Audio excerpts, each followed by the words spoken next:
Hello everyone, welcome back to my channel. Welcome to brand new vlog. শোনো, আজকে আমরা সবাই মিলে মায়াপুর যাচ্ছি। তো আমাদের ব্লগটা হচ্ছে ভীষণই এক্সাইটিং। এরকম ডিস্টার্ব হবে পুরোটা ব্লগে, কিন্তু আমি তোমাদেরকে প্রমিস করছি ব্লগটা হচ্ছে ভীষণই একটা এক্সাইটিং ব্লগ। তো চলো ব্লগটাকে শুরু করা যাক। মায়াপুর, যা শ্রী মহাপ্রভুর জন্মস্থান নামে পরিচিত, তার আগে এই জায়গাটা মিয়াপুর নামে পরিচিত ছিল। মায়াপুর কলকাতার সাথে সড়কপথে যুক্ত। নিকটবর্তী রেল স্টেশন থেকে গঙ্গার ওপার পারে শ্রী নবদ্বীপ ধামে যাওয়া যেতেই পারে। এছাড়াও কলকাতার শিয়ালদা স্টেশন থেকে ট্রেনে করে কৃষ্ণনগরে এসে সেখান থেকে বাস নিয়ে মায়াপুরে পৌঁছানো যেতে পারে। মায়াপুর ভাগীরথী নদীর পূর্ব পাশে অবস্থিত। আর নবীন মায়াপুরের কাছেই জলঙ্গি নদী আছে, যে জলঙ্গি নদী ভাগীরথী নদীতে মিশেছে। এই মন্দিরের অধিকাংশ সেবক ইউরোপ, আমেরিকার নানান দেশ থেকে এসেছে, যারা সনাতন ধর্ম গ্রহণ করে এখানকারই সেবক হয়ে উঠেছে।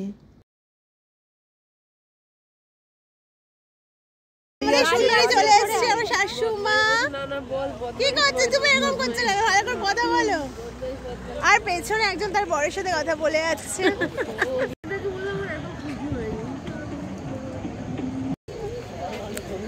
এসে গেছি, আমরা ঢুকছি এখন। মায়াপুরের প্রধান উৎসবগুলি হলো চন্দন যাত্রা, রথযাত্রা, ঝুলন যাত্রা, জন্মাষ্টমী, রাধাষ্টমী, রাসযাত্রা, দোল পূর্ণিমা ইত্যাদি, যেগুলোতে এখানে ভীষণ মজা হয়, কিন্তু প্রচণ্ড ভিড়ও হয়। আমরা এখানে এসে প্রথমে একটু মেলা দেখেছি, তারপর পুজো দিয়েছি, তারপর এখান থেকে একটু ফুচকা, ঝালমুড়ি সব কিছু খেয়ে আমরা নিজেদের মতো একটু টাইম স্পেন্ড করছিলাম। আর এখানে দেখছো ঝালমুড়িটা কেমন করে মাখাচ্ছে। সবটা কিন্তু নিরামিষ, এখানে কোনো আমিষের বালাই নেই। সুন্দরভাবে সমস্ত রান্নাবান্না হয়, আর খুবই পরিষ্কার পরিচ্ছন্ন জায়গাটা। তোমাদের আসলে আশা করি খুব ভালো লাগবে। আমরা এখানে একটু খাওয়া দাওয়া করলাম আর মন্দিরটা ঢুকেছিলাম। আমি মন্দিরের কিছু ক্লিপ তোমাদের সাথে শেয়ার করবো অবশ্যই করে। আমরা এখানে রাতে এসেছিলাম, তো রাতে আসার জন্য আমরা সেরকম কিছু এক্সপ্লোর করতে পারিনি, বাট তবুও যেটুকু এক্সপ্লোর করছি সেটুকু অসাধারণ।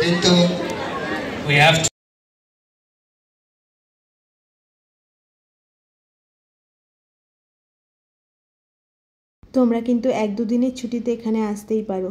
যারা অফিসের অনেক বেশি ছুটি পাও না, বা যারা এরকম আছো যাদের খুবই কাজের চাপ, বা স্টুডেন্ট যারা একদমই ছুটি পাও না পড়াশোনার চাপে, তারা কিন্তু একদিন এসে এই মন্দিরটাতে ঘুরে যেতেই পারো। তোমাদের ভীষণ ভালো লাগবে, আমি তোমাদেরকে কথা দিচ্ছি। আর মনটা একদমই শান্ত হয়ে যায়। আর তোমাদের কারোর কাছেই তো অজানা নেই মহাপ্রভুর লীলা। যেখানে যাই কষ্ট দুঃখ হোক না কেন, মনের সমস্ত কান্না, কষ্ট, দুঃখ, যা বেদনা আছে সমস্ত উজাড় করে মহাপ্রভুর কাছে বললে তিনি কিন্তু কাউকে ফেরত দেয় না। তাই অবশ্যই করে এই জায়গাটা কিন্তু আসা দরকার। আর যারা আসতে পারবে না, তারা একটা মহাপ্রভুর ফটো নিয়েও তোমরা কিন্তু মনের কষ্ট দুঃখ বলতে পারো, যেটা আশা করি তোমাদেরকে একটু রিলিফ দেবে। তারপর ওখান থেকে বেরিয়ে আমরা চলে এসেছিলাম মাদার্স হাটে, যেটা আমাদের ভীষণই একটা ফেভারিট রেস্টুরেন্ট। এখানে তোমরা যারা আসোনি তাদের আসার খুবই দরকার, কারণ যারা কলকাতাতে রেস্টুরেন্টে খেয়েছো আমি জানি ভীষণ ভালো ভালো রেস্টুরেন্ট ওখানে আছে, কিন্তু এইখানের এই রেস্টুরেন্টটা খেলে আশা করছি তোমরা রিগ্রেট করবে না।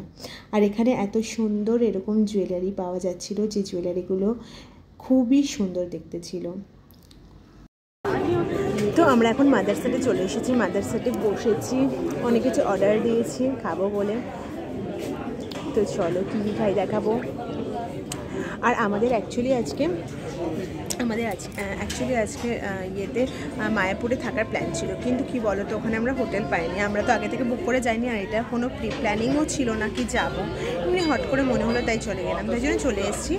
আমাদের তো আজকে সারা রাত ধরে আমরা এই সব করে যাব। তারপর মাদ্রাসাটা এখন খাচ্ছি, তারপর বাড়ি যাবো, সারা রাত আড্ডা মারবো, তারপর সকালবেলা অফিস আছে।